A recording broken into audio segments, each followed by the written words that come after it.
رب اشرح لی صدری ویسر لی امری واحلل عقدۃ من لسانی یفقہوا قولی واجعل لی وزیرا من اہلی۔ ویسے تو قرآن بھرا ہوا ہے سائنس کی آیات سے، اور جس سے انسان کو یہ جذبہ ملتا ہے کہ سائنس کے ہر فیلڈ میں مختلف فیلڈز میں جا کے ریسرچ کرے، لیکن میں آپ کو صرف آج ایک آیت ایسی دکھاؤں گا جس کے اندر بہت ساری فیلڈز اور ایک ساتھ جمع ہوئی ہوئی ہیں۔ تو یہ سورہ بقرہ ہے، اس کی آیت نمبر 163 اور 64 ہیں۔ اعوذ باللہ من الشیطان الرجیم۔ ترجمہ آپ کے سامنے رکھتا ہوں۔ تمہارا خدا ایک ہی خدا ہے، اس رحمان الرحیم کے سوا کوئی خدا نہیں، کوئی اور خدا نہیں۔ اب اس حقیقت کو پہچاننے کے لیے آیت نمبر 164،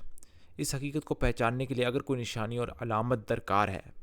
تو جو لوگ عقل سے کام لیتے ہیں ان کے لیے آسمانوں اور زمین کی ساخت میں،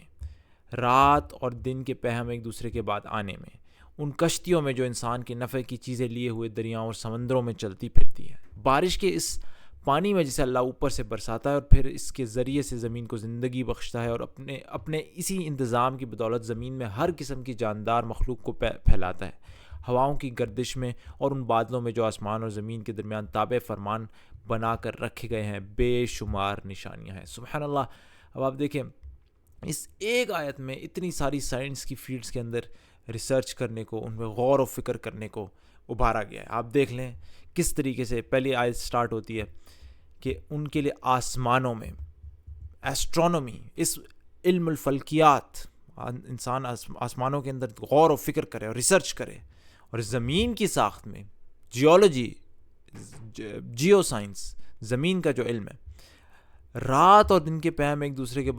کے بعد آنے میں، پھر سے ایسٹرونومی، علم الفلکیات، ان کشتیوں میں جو انسان کے نفع کے لیے چیزیں لیے ہوئے دریاؤں سمندروں میں چلتی پھرتی ہیں، کشتیوں کا بنانا، انجینئرنگ،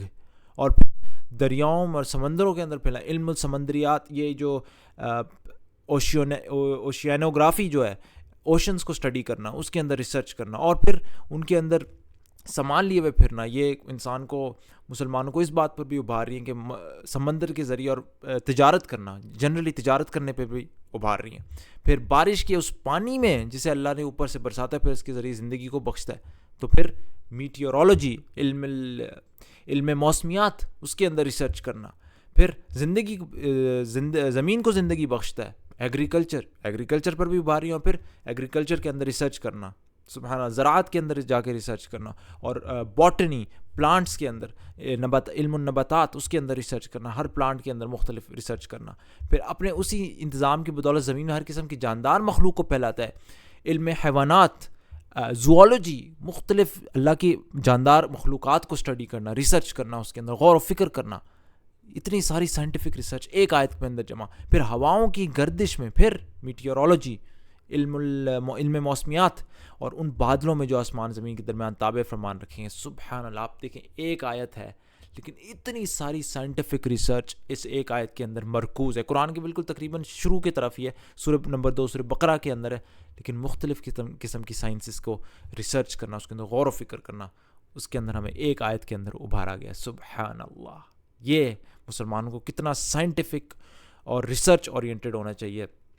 یہ ہمیں ایک آیت، سبحان اللہ، وہ سبق دیتی ہے۔ تو اللہ تعالیٰ ہمیں قرآن کے ساتھ ایک مضبوط تعلق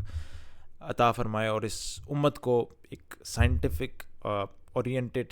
ریسرچ اورینٹڈ بنائے۔ سبحانک اللہم و بحمدک، اشہد ان لا الہ الا انت، استغفرک و اتوب الیک۔